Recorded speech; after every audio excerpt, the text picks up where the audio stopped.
Bonjour, aujourd'hui nous allons réaliser un feuilleté au saumon et au poireau. Donc là moi je vais faire une grosse quantité parce que je vais partir sur 1 kg de saumon. Donc j'ai pris que du filet de saumon qui est désarrêté, j'ai bien enlevé l'arête du milieu. Ensuite j'utiliserai de la pâte feuilletée. Donc là je vais en prendre 900 grammes. Je vous rappelle, moi je fais ma pâte feuilletée et je la stocke dans des petits paquets, soit des petits paquets de 300 ou 450 grammes. Donc là, c'est 2 paquets de 450 grammes. Ensuite, je vais prendre une boîte de mascarpone. Donc ça fait 250 grammes. Je vais prendre 1 kg de poireaux. Donc des beaux poireaux que je suis allé chercher ce matin au marché. Et j'utiliserai aussi un petit peu de chapelure. Donc la chapelure, je rappelle, c'est des biscottes qu'on mixe. Donc là, il y a 3 biscottes, même pas. 2-3 biscottes, ça devrait suffire, qu'on vient mixer. Ou alors, on peut prendre des restes de pain qu'on fait dessécher au four et qu'on mixe après. Avec ça, on aura besoin d'un petit peu d'huile, de sel, du poivre et de l'huile de coude. Donc pour commencer, je vais m'attaquer à mes poireaux. Donc mes poireaux, je vais les nettoyer. Donc pour les nettoyer, déjà je coupe le bout. Hop, hop, hop, je coupe mes 3 bouts. Ensuite, le bout des feuilles. Ça va pas m'intéresser. Je vais garder quand même du vert, mais je vais couper l'autre bout. On pourra l'utiliser pour faire de la soupe ou pour faire autre chose. Tac, je la mets de côté. Le poireau lui-même. Avec mon couteau, je viens me mettre du côté de la base du poireau. J'enfonce mon couteau et je viens remonter. Et là, après, je vais le laver en ouvrant bien pour enlever tout ce qu'il pourrait avoir à l'intérieur. Je fais mes 3 poireaux comme ça. Tac. J'ouvre bien. Voilà, comme ça, je vais supprimer un petit peu toute la terre. Vous voyez, là, on voit qu'il y a encore un petit peu de terre. Donc, je vais nettoyer, je vais enlever toute la terre. Voilà, j'ai lavé mes poireaux, maintenant je vais les émincer. Donc pour les émincer, c'est très simple. Je prends mon couteau, je mets bien mes doigts au bout, je fais des fines lamelles.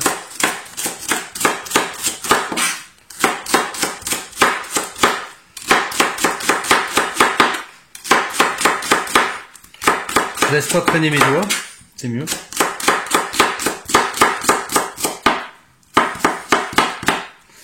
Voilà, je coupe bien le bout en plus petit. Et j'aime bien. Alors, pendant que je fais ça, donc je vais préparer une poêle. Je vais préparer une poêle avec de l'huile d'olive.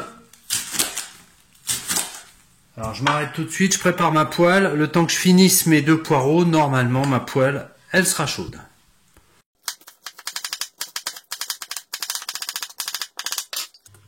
Voilà, ma poêle est chaude.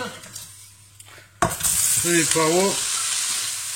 Donc même si ça fait beaucoup, c'est pas très grave parce que les poireaux ça fond toujours un petit peu.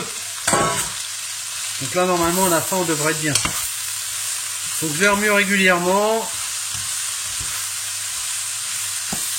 Laisser mes poireaux réduire, je vais mettre à feu doux et pendant ce temps-là je vais préparer ma pâte feuilletée. Donc j'ai utilisé mes pâtons de pâte feuilletée.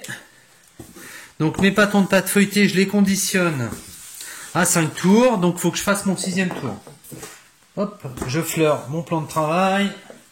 On va faire le 6e tour ensemble. J'appuie, j'appuie, j'appuie, j'appuie. Hop. Et je viens nettoyer.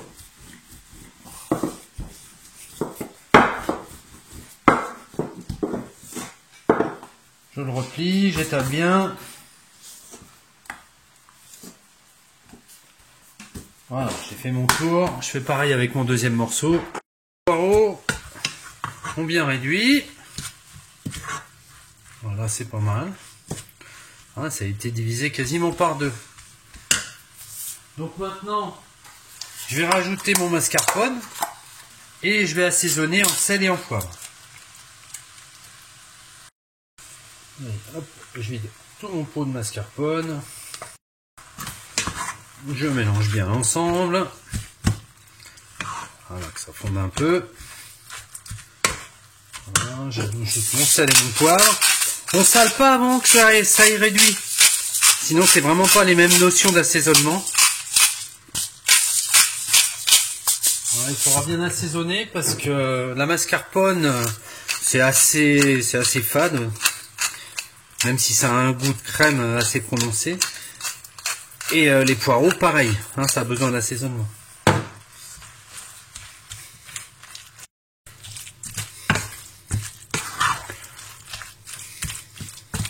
Voilà, tout est bien mélangé. Maintenant, j'arrête le feu et je vais le laisser refroidir tranquillement. Pendant que mes poireaux refroidissent, je vais étaler mes 2 pâtons de pâte. Donc mon repère pour mon pâton de pâte, c'est de l'allonger pour que mon saumon y tienne. Donc ce bout-là, plus ce bout-là. Donc ça va me faire un morceau, ça, plus ça, quasiment un rouleau. Allez, je commence à étaler ma pâte pour lui donner sa forme. Donc ce sera une forme rectangulaire. Ça, ouais, ça tombe pas.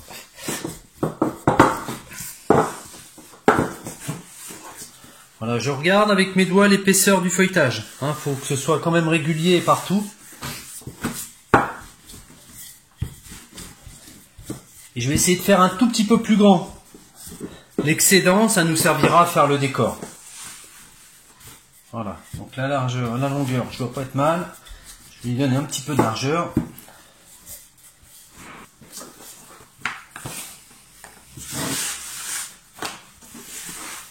Voilà, mon patron il va être prêt. Donc j'ai environ un rouleau.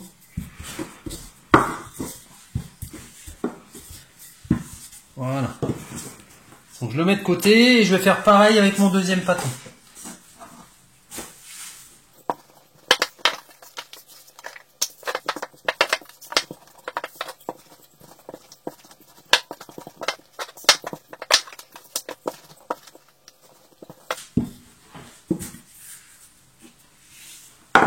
Voilà. Bon, ça va me faire le dessous. Je vais laisser en place celui-ci. Ce sera le dessous de mon poisson. Donc maintenant, je prends mon poisson. Je prends en premier ma chapelure. Et ce que je vais faire, c'est que je vais mettre plein de chapelure en dessous du poisson. Donc ça va me permettre d'imbiber le jus, tant du poisson que des poireaux qui viendraient à couler, de façon à ce que mon feuilletage reste bien sec. Je ne veux pas avoir un feuilletage mou à la fin. Je voudrais garder ce côté croustillant.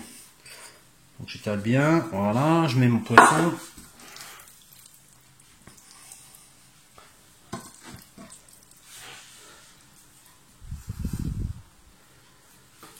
Alors les endroits où il n'y a pas de chapelure, je rajoute un peu de chapelure en dessous.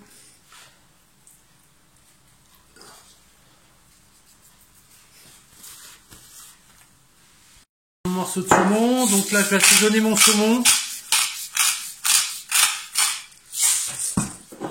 Je vais le poivrer. Voilà. Parce que le saumon, faut pas oublier qu'il est naturel, qu'il n'y a rien et qu'il n'est pas du tout assaisonné. Ensuite dessus, je vais venir poser mon poireau. Ça fait une belle épaisseur, c'est ce que je cherche. Je cherche vraiment à faire une belle épaisseur sur le dessus. Donc j'hésite pas à bien l'étaler. Je veux vraiment qu'à la coupe, on voit la différence et les morceaux de saumon ainsi que de poireau.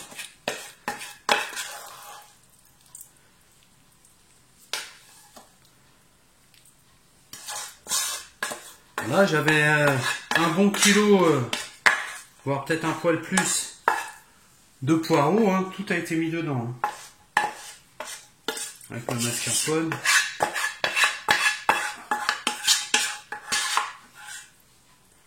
Ok, je suis très bien. Voilà, maintenant je vais découper mes bords. Donc là, je laisse une petite marge 3-4 cm, 3 cm et j'y vais. Oula, je suis pas allé tout droit.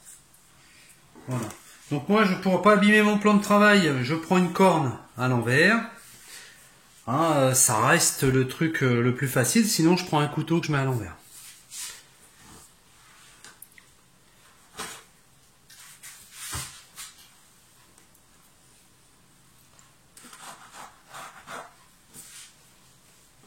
Et voilà, je découpe bien mes bords et je laisse une petite marge. Alors j'ai fait une petite erreur.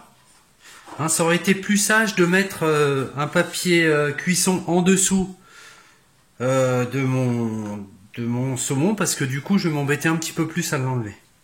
Bon, ça va se faire quand même, hein, mais si on veut pas être embêté, pensez à mettre le papier cuisson avant. Voilà, et je garde bien mes bandes, elles me serviront pour le décor.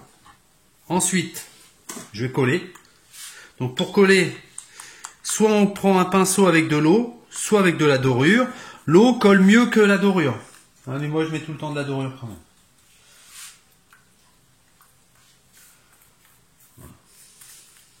Voilà, impeccable.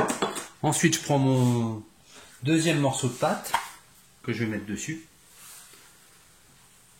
Donc là j'hésite pas à l'étirer. Vous voyez, je l'ai dans la main, mais je l'étire un petit peu pour qu'il se dépasse un petit peu et qu'il aille vraiment jusqu'au bout. Impeccable. Je peux l'étirer un peu ici aussi. Voilà. Et donc avec mes doigts, je viens appuyer un petit peu plus loin. J'essaie d'être collé à mon saumon. Voilà, pas mal.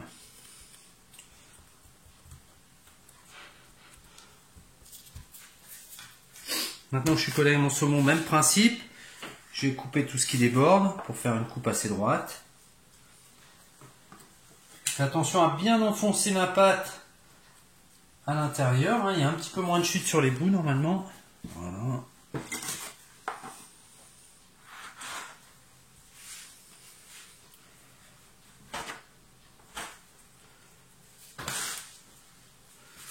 Voilà, impeccable.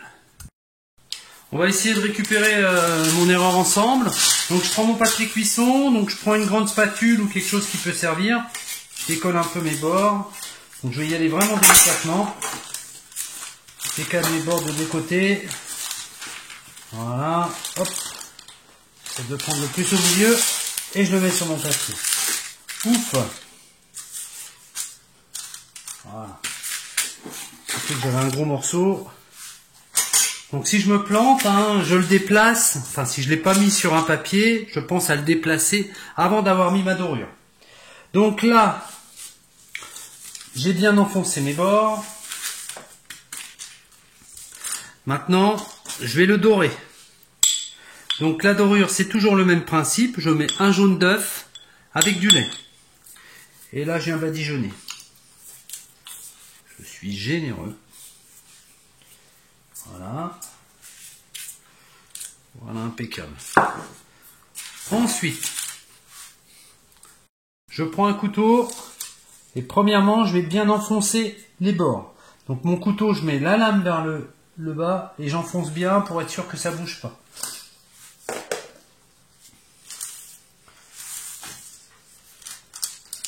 Voilà, même si je l'ai déjà fait avec les doigts, je réitère avec le couteau. Ensuite, je vais chiqueter.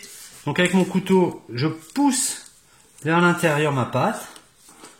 Voilà, donc ça fait une petite forme qui sera assez jolie à la cuisson. C'est un peu le même principe que la galette des rois en fait. On vient bien chiqueter les bords, ça leur donne une forme un petit peu arrondie. Tiens, je vais même casser le coin, hein, ce qui la rend plus sympa.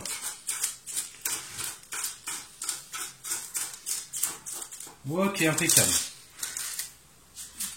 Donc maintenant on a dit qu'on gardait nos bords pour faire notre décor.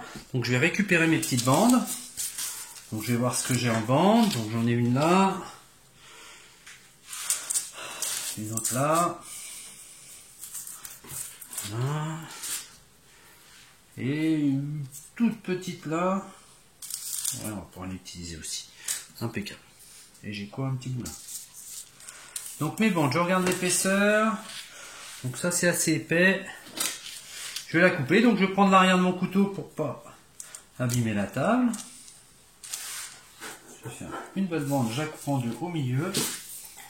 Faire un peu de place.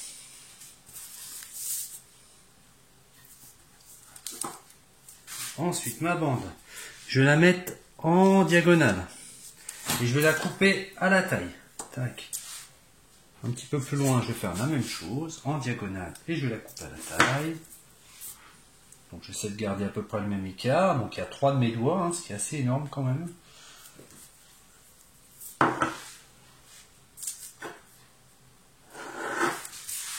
Tac. Et là, ce que je vais faire, je vais venir du coin et je vais aller chercher au moins 2 bandes. Voilà. Au moins 2 là. Et je m'arrête. Tac. Après celle-ci, je vais partir d'ici et je vais aller chercher. Voilà. Donc ça m'a l'air pas mal. Voilà. Maintenant que j'ai fini mon décor, je dors. J'ai préchauffé mon four à 200 degrés.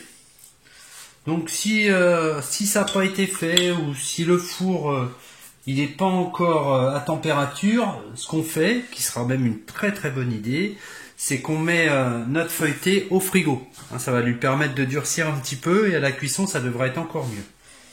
Hein, comme les pâtes viennent d'être travaillées, en général on laisse reposer un petit peu les pâtes. Je vais faire des petites cheminées. Donc je fais un petit trou là. Toujours, j'en fais un deuxième là. Et un troisième là.